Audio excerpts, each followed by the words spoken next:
दोस्तों, हिंदू धर्म के अंदर नाग की पूजा की जाती है और उसे देवता माना जाता है। कई जगह पर नागों के मंदिर बने हुए हैं। नाग पंचमी पर नागों की पूजा होती है। इस वजह से कहना मुश्किल है कि इच्छाधारी नाग नागिन नहीं होते।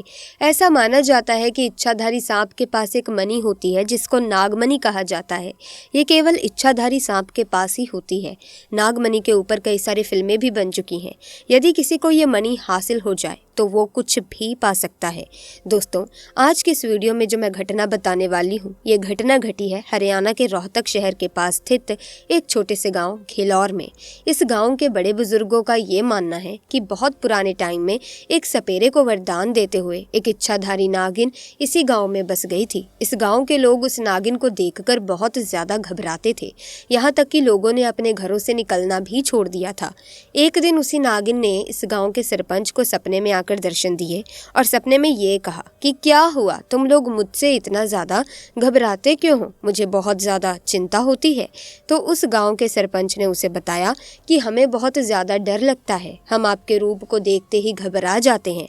तो नागिन ने उसे सपने में कहा कि तुम लोग घबराओ मत, आज से मैं गाँव के पास वाले तालाब के अंदर बस जाऊंगी और सही समय आने पर ही बाहर आऊंगी। इतना कहकर नागिन अचानक गायब हो गई और सरपंच की आंख खुल गई। जब सरपंच की नींद खुली तो वो बहुत ज़्यादा घबराया हुआ था। उठकर अपने परिवार वालों को सारी बातें बताईं। इसके बाद धीरे धीरे घर के लोग हिम्मत करके शाम के समय अपने घर से बाहर निकलने लगे और बाहर निकलकर लोगों ने ये पाया कि जहाँ पर शाम के वक्त नागिन अक्सर उन्हें बाहर दिख जाया करती थी, अब नहीं दिख रही है। इस पर लोग समझ गए कि सरपंच जी बिल्कुल सही बोल रहे हैं। सरपंच जी के सपने में सचमुच में नागिन आई थी। लेकिन लोगों के मन में ये सवाल था कि सही समय का आखिर क्या मतलब है। धीरे धीरे करके ये बात जंगल में लगी हुई आग की तरह फैल गई और लोगों को ये विश्वास हो गया कि वो नागिन सचमुच में इस तालाब में मौजूद है। तब से लेकर आज तक ये मान्यता है कि इस तालाब में इच्छाधारी नागिन रहती है।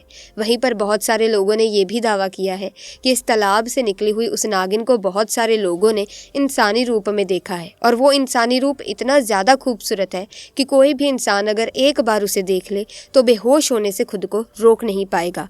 लेकिन क्योंकि नागिन ने कहा था कि सही समय आने पर वो इस तालाब से बाहर ज़रूर आएगी, तो इसीलिए गांव वाले उस तालाब के आसपास तक आने से डरते थे और वहां कोई भी नहीं जाता था। खैर, धीरे धीरे समय बीतता गया और अब इस बात को करीब 200 साल बीत गए थे और 200 साल बीत जाने के बाद जो हुआ उसने सबके रोंगटे खड़े कर दिए। लेकिन दोस्तों, 200 साल बाद एक चौंका देने वाली ऐसी कौन सी घटना सामने आई जिसने सबको दहला दिया? आइए आपको बताते हैं। दोस्तों, ये घटना कुलदीप सिंह नाम के व्यक्ति के साथ घटित हुई जिसने नागिन के आज भी उस तालाब में होने का सबूत दिया। दरअसल दोस्तों, कुलदीप सिंह के परिवार में उनकी पत्नी के अलावा उनका एक 5 साल का बेटा था। कुलदीप सिंह की एक तालाब के किनारे पर 200 बीघा जमीन थी जिस पर खेती करके वो अपने परिवार का पालन पोषण किया करते थे। कुलदीप सिंह महादेव के परम भक्त थे। वो बचपन से ही महादेव की भक्ति करते आ रहे थे, इसीलिए उन्होंने अपने खेत के किनारे, जो कि तालाब के पास था, वहाँ पर खुद एक शिवलिंग बनाया। खेती करने से पहले सुबह वो शिवलिंग की पूजा किया करते थे। लेकिन दोस्तों, कुलदीप सिंह के खेत के पास जो तालाब है वो काफ़ी पुराना था। उसके बारे में कई बड़े बुजुर्ग बताते हैं कि वहाँ एक इच्छाधारी नागिन सालों से रहती है। कई लोगों ने उस नागिन को शिवलिंग की पूजा करते हुए भी देखा है। इसी कारण किसी की हिम्मत उस तालाब के पास जाने की नहीं हो पाती थी। परंतु कुलदीप सिंह ने नागिन के बारे में सिर्फ सुना था और इसीलिए उन्होंने ये सारी बातें अफवाह मान ली थी और कभी भी लोगों की बातों पर ज़्यादा ध्यान नहीं दिया था।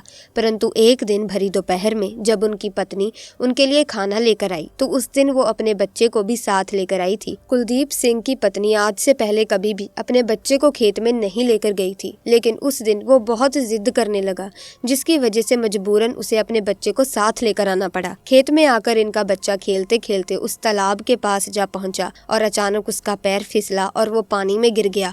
कुलदीप सिंह और उनकी पत्नी को इस बात की भनक भी नहीं थी कि उनका बच्चा तालाब में गिर गया है।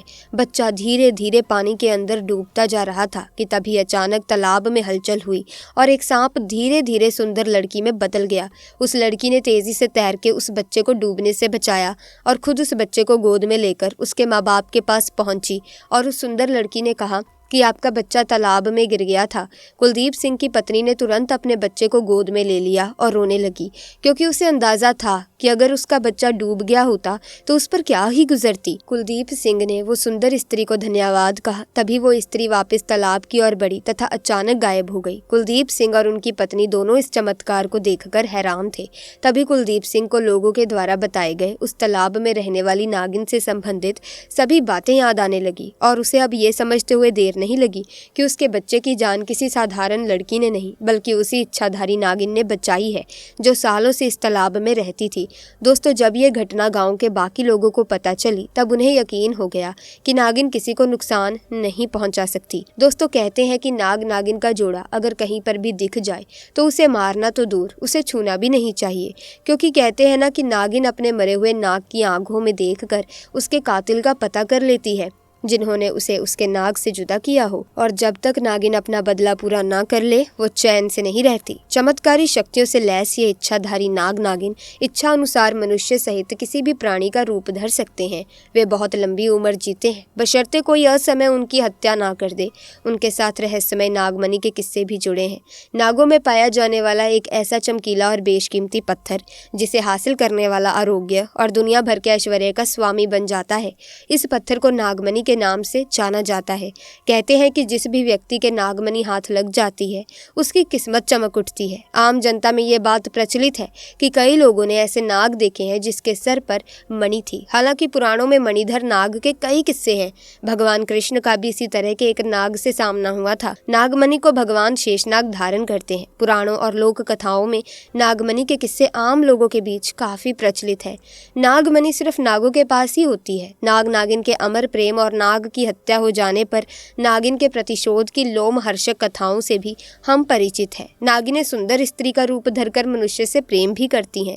अल्पकालिक विवाह भी और उनके साथ बदले की कार्रवाई भी वास्तविकता और तर्क से परे होने के बावजूद इन इच्छाधारी नाग और नागिनों ने सदियों से हमारे मानस का एक हिस्सा घेर रखा है। आज के वैज्ञानिक युग में भी इच्छाधारी नाग नागिनों के प्रति अधिसंख्य लोगों की आस्था में कोई कमी नहीं है। लोग उनसे डरते भी हैं और देवता मानकर घरों तथा मंदिरों में उनकी पूजा भी करते हैं। देश भर में किसी न किसी रूप में मनाया जाने वाला नाग पूजा, नाग पंचमी या मणि पूजा का पर्व उन्हीं को समर्पित है। माना जाता है कि पूजा से नागों को प्रसन्न करने से परिवार को सर्पदंश के भय से मुक्ति और आरोग्य का वरदान मिलता है। हिंदुओं के कई देवताओं को नागों का अवतार बताया गया है। दोस्तों, अगर आपको ये वीडियो अच्छी लगी है और आप साथ ही साथ महादेव के सच्चे भक्त हैं तो पूरी श्रद्धा से, सच्चे मन से, पूरी आस्था से कमेंट सेक्शन में जरूर लिखें हर हर महादेव, जय नाग देवता। प्रिय दर्शकों, महादेव की कृपा आप पर और आपके परिवार पर सदैव बनी रहेगी।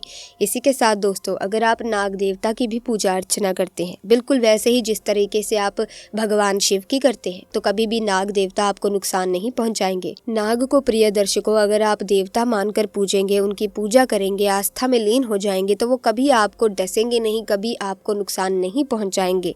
लेकिन वो आपको नुकसान तब तक नहीं पहुंचाएंगे जब तक आप उन्हें छेड़ेंगे नहीं, अर्थात उन्हें सताएंगे नहीं। जब आप उन्हें परेशान करेंगे तो वो अपनी सुरक्षा के लिए फन उठाएंगे और आपको डस सकते हैं। तो ऐसे में आप भी नाग देवता की पूजा अर्चना करें। इसी के साथ वीडियो को लाइक करें, शेयर करें, चैनल को सब्सक्राइब करें। आपका बहुत बहुत धन्यवाद।